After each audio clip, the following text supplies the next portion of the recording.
On this episode, we're going to talk about one of the traps that people fall into financially.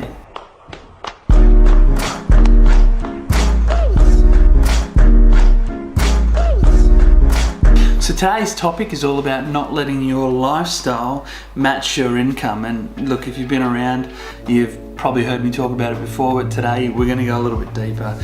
So I'm in the middle of studying to become a financial planner, and it's amazing how many people, as soon as they know that, will start opening up about their current situation and their finances at the moment, you know, and it seems to me that it's becoming more and more common for people to fall into this trap of allowing their lifestyle to match their income, and often at times their lifestyle will exceed their income, which, you know, plays right into the hands of credit cards, you know, interest-free payment style things when they're getting furniture or appliances, all that kind of stuff. It's just a really dangerous game to play, and let's get straight into it. So I want you to cast your mind back.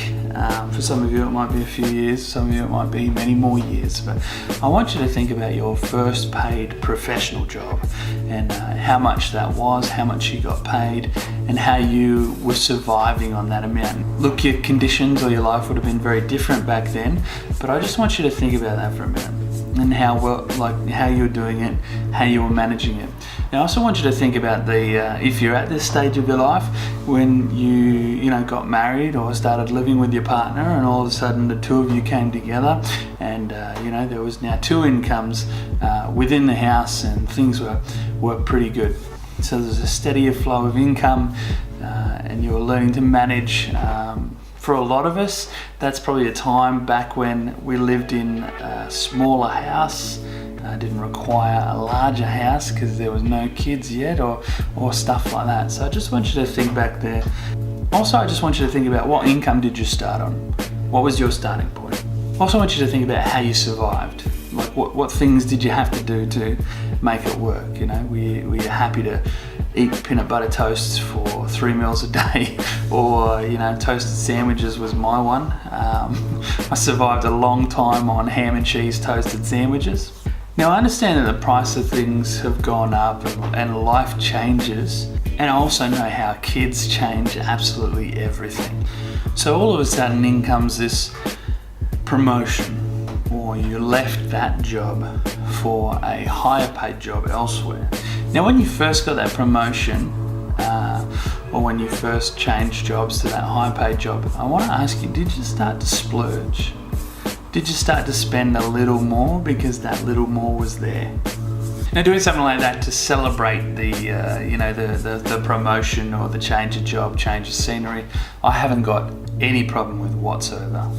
It's just when it creeps from being like a one-off to then being a normal thing to do. So you do it all the time now, and that thing that you now buy has become a normal part of your life. That's really when it becomes a problem. The truth of the matter is, whichever way you look at it, you probably could have been saving more aggressively. And I'm not sure whether you have savings at the moment, whether you're actually in the middle of this trap of allowing your lifestyle to match your income, or whether you're actually saving at the moment. But if you think about it, retrospectively, there was a real opportunity at some stage for you to start saving aggressively and create that saving habit.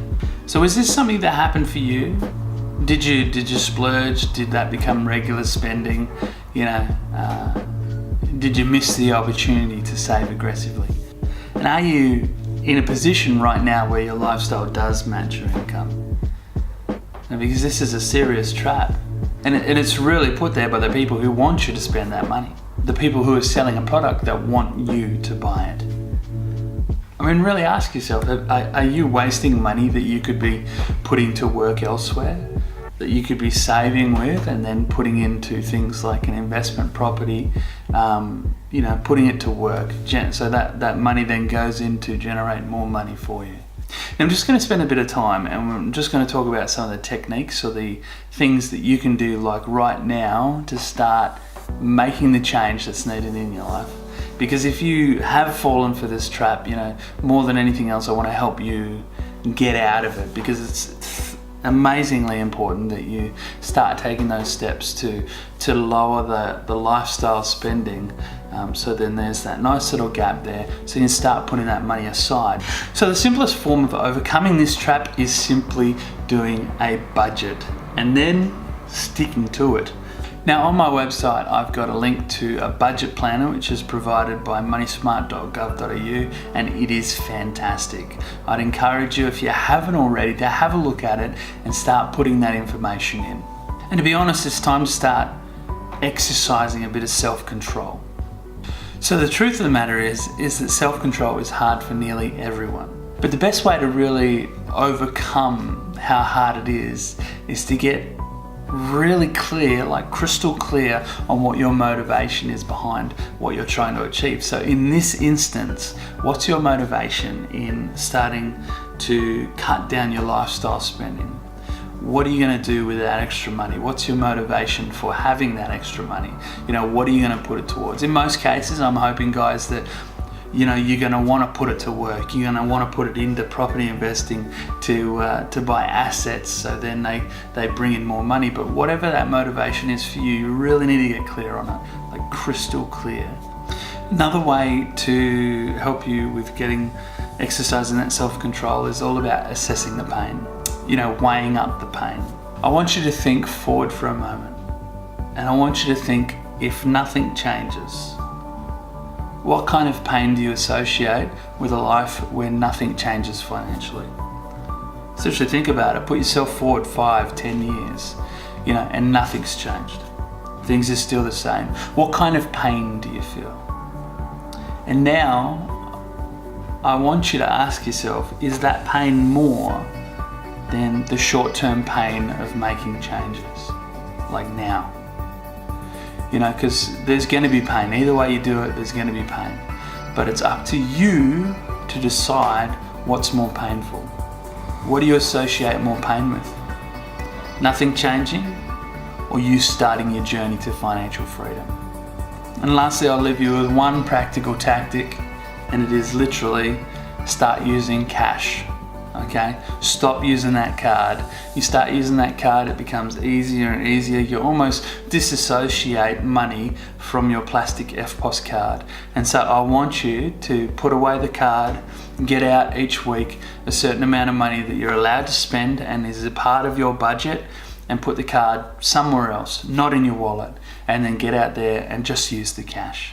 Alright guys, well that's it for this episode. I hope you enjoyed watching.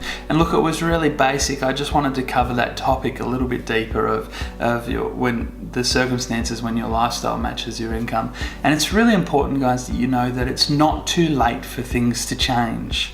You have the ability to make a change right now, and I would encourage you to do so. Start looking at your finances, start taking your financial journey a little bit more seriously, and get to work. Look at it, see what you can do, see what you can change, and make the change.